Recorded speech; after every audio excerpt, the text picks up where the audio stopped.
Roshini Rajkumar back with you for our very big 2 o'clock hour. Congressman Tom Emmer at 2:35. But first, a very delightful and iconic couple, local couple. I think that's kind of funny to call them a local couple because they're known so many places. Our Road to Super Bowl 52 series continues with my next guests.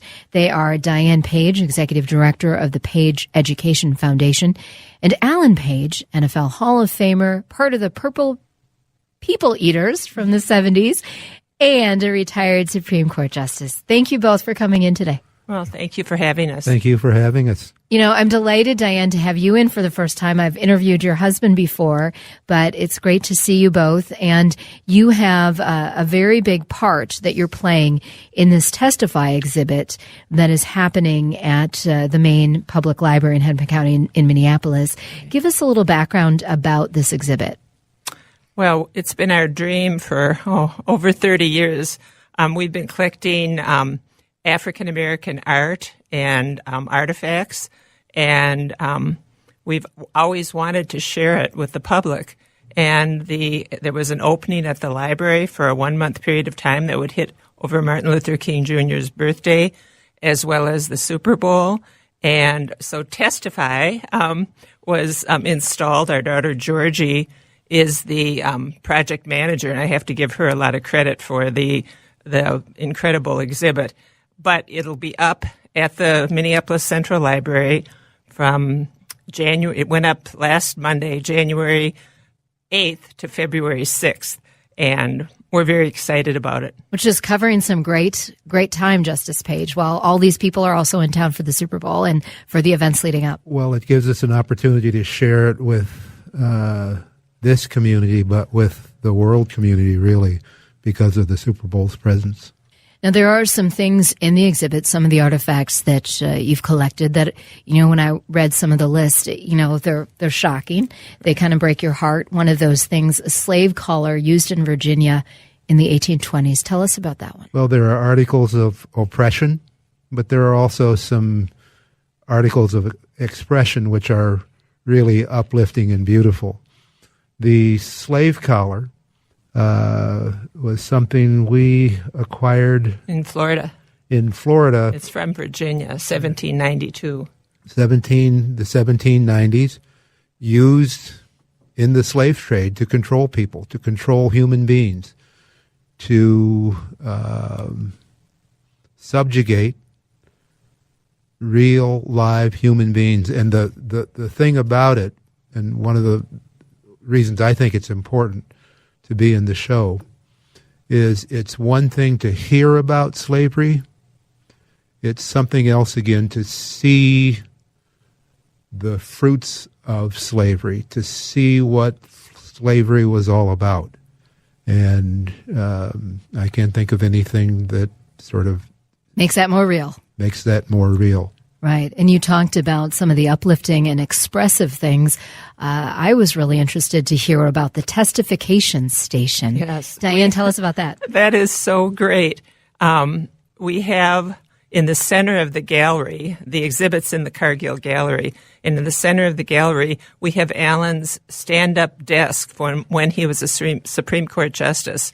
And we have a hand-bound book on top of Alan's stand-up desk that allows you to look at the items of oppression on the left wall and the beautiful African-American art by African-American artists on the right wall. And we encourage people to testify. And we call it our testification station. We were at the exhibit yesterday morning with our 4 grandchildren, and I was blown away. People are writing full pages. People are testifying, amen.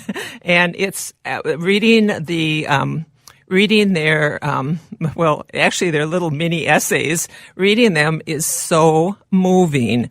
And I just had no idea that people would really be testifying in the middle of the exhibit. But the interactive quality of the exhibit, I think, was an important build. And it was actually our art director, Kurt Mueller. It was his idea to have the testification station, and it's just been amazing. It gives people a chance to express themselves, how the exhibit or their past experiences make them feel at the moment when they're viewing the exhibit. And shed a few tears. I'm guessing, absolutely. And it is difficult these days with exhibits to truly have that interactive component. Yes. And it sounds like you really were able to make that happen. Exactly. We've been averaging, it's unbelievable, we've been averaging 20 to 30 people each hour that the exhibit is open. So the outpouring has been phenomenal, beyond our expectations, and I think beyond the library's expectations.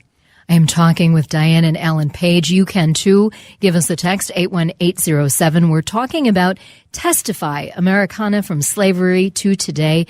This exhibit has art and artifacts from the Diane and Alan Page collection. It reframes the current conversation about racial justice. Testify gives context and definition to the conversation. Very poignant, Justice Page. You know, your legal background, your work, really bringing justice to people, helping and, keep the laws upheld. How poignant is it for you that this exhibit is happening around Martin Luther King Jr. Day? Well, the items in the exhibit are a constant reminder that we have an obligation to ensure justice. Dr. King, his whole life, indeed, he gave his life to try to bring justice to all of America's people, not just some. And so to have the exhibit up, to be able to display these items over the King holiday, it's pretty special. And talk about interactive, you can also meet Justice Page on January 31st from 2 to 4 p.m. at the Hennepin County Library. You will be giving a talk called Testify. It's not about the flag or the anthem. It's about justice. Can you preview that for us a bit? Well, as a former football player, I get a lot of questions about the controversy surrounding player protest. And for me, when I look at it, it really isn't about protesting. What we're talking about is injustice, and real, not perceived injustice. There is the taking of unarmed African American lives by police officers. There is a criminal justice system that treats people of color worse than they treat our white people who come into the court. And it's important to focus on the real problem. As Paul Robeson once said, the answer to injustice is not to silence the critic. It is to end the injustice. And that's, I would like to bring the conversation back to that. How do we go about ending injustice? Indeed, if we ended injustice, there would be no reason to protest. And that line is so great. I mean, I just got chills when you said it, because I started the show off today opening up the phone and text lines. People had very strong opinions on both sides about President Trump's words in that closed-door meeting, which frankly did not seem presidential to me. And some people are calling those words racist. Some people are saying you can't just jump to calling someone a racist. But we're kind of losing the point. It's not about arguing what you think. It's ending the injustice. So those kinds of conversations don't have to happen, right? Absolutely. All right, we have a question from a listener on the text line. This person saying, I believe that the judge was featured on Antiques Roadshow. That is correct. Will that item be displayed? Yes, it will be. It's the centerpiece. It's the centerpiece of the exhibit, a funeral banner from Abraham Lincoln's funeral, the train taking President Lincoln's body from Washington, D.C. to Springfield, Illinois. The banner on one side reads, Uncle Abe, we will not forget you. And the other side holds the promise that I think we're all looking towards, and what, quite frankly, underlies one of the reasons we wanted to have the exhibit. our country shall be one country. And I see you have a paper version of it here. I'll take a picture of that. I'll tweet that out. Okay, great. Yeah, this is actually our trifold brochure. That's your brochure. I love exhibit. it. And on one side, there's a banner. It's actually a poster brochure. And on one side, it says, "Our country shall be one country." And then an explanation of the exhibit is on the other side. We hope that people will see the exhibit, be challenged, both by what they see, but also challenged to bring about change and ultimately bring us to that point where we are one country. The Abraham Lincoln banner we purchased in Highland Park, Illinois, and when we saw it, it was on its way to the Winter's Antique Show. And Alan, when he saw the "Our country shall be one country" and "Uncle Abe, we will not forget you," he actually teared up. And he said, "Diane, I think we have to have that banner." And I said, "Oh, we could never afford it." And the minute he left the room, I said to the people who owned it, "Put it on lay-by. We have to have it." And then I ended up giving it to him for a Christmas gift. And we've had it in our living room. It's a constant reminder of our country shall be one country. And it's actually the centerpiece of the show, or the exhibit, I should say.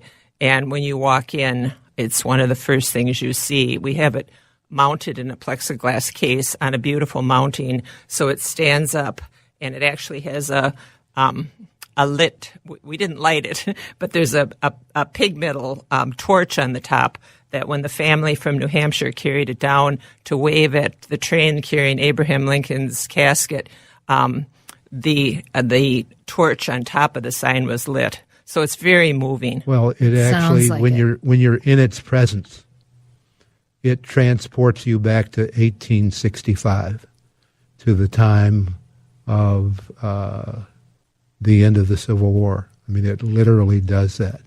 I can understand why you wanted it to be the centerpiece of the exhibit.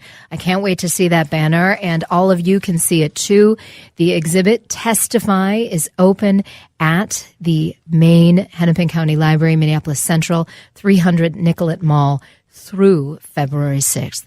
We are going to take a break, and then if you want to chat with the Pages, you can. Give us a ring, 651-989-9226, or text us, 81807. We're going to get purple when we come back.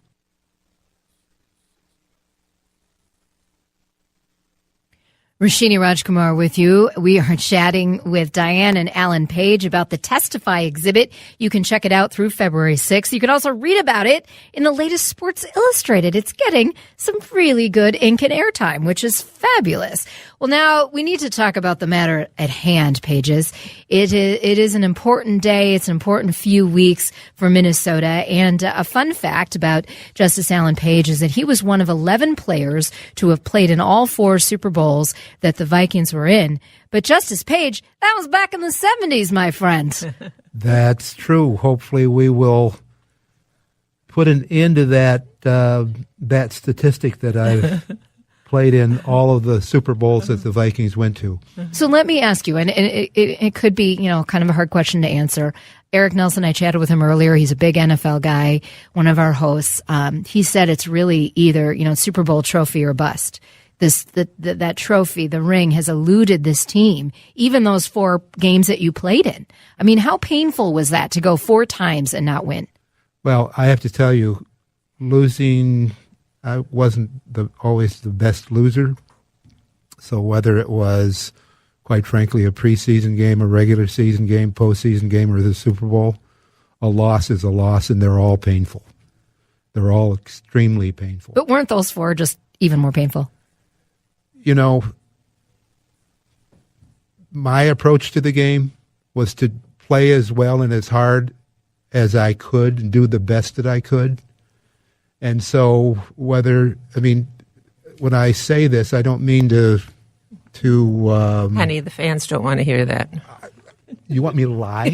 We don't want you to lie. You are a retired Supreme Court Justice. No. But you played game by game. And game by game by game. And you can't play them, you play them to win. You play them all to win, and the one you're playing next is the most important. Right.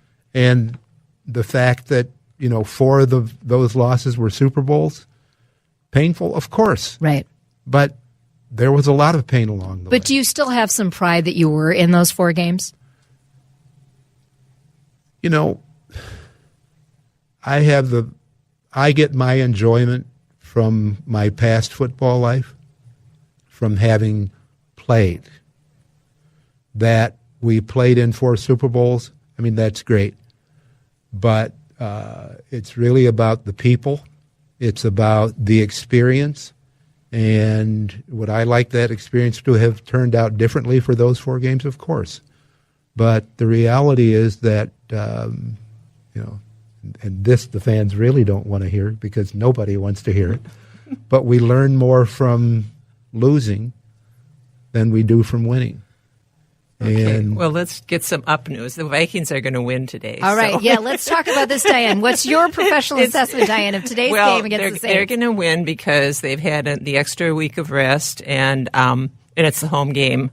So, and the fans are going to bring it home with the players. So, the team's going to win. I'm confident of that. That sounds good. Justice Page? you know, one play at a time. That's how they have to handle it, though, right? They have to. I don't know how you handle it otherwise, because if you're not focused on the next play, you're not doing your job. Can you even predict the Super Bowl for us, or do you want to just focus on today's game? Either of you. Now, if I've learned nothing else over all these years, I don't predict anything. Okay. That's probably a good plan. So. I mean, you know, Diane? There's a reason they play these games. Right. I feel confident about today. You know, I'm nervous about next week because, you know, it's an away game. Right. You know, and it's not in an indoor stadium. So a little nervous, but, you know, hopefully it'll all work out. All right. I know that the community is longing for this. It would be great.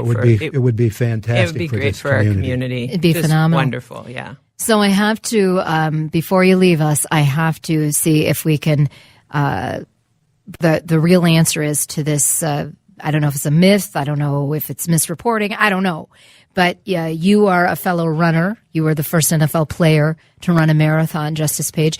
Is it true that when you started training for that marathon back in the day and started losing weight, that you got a little too light for the Vikings? Is that true? Did your weight play into you leaving for the Bears?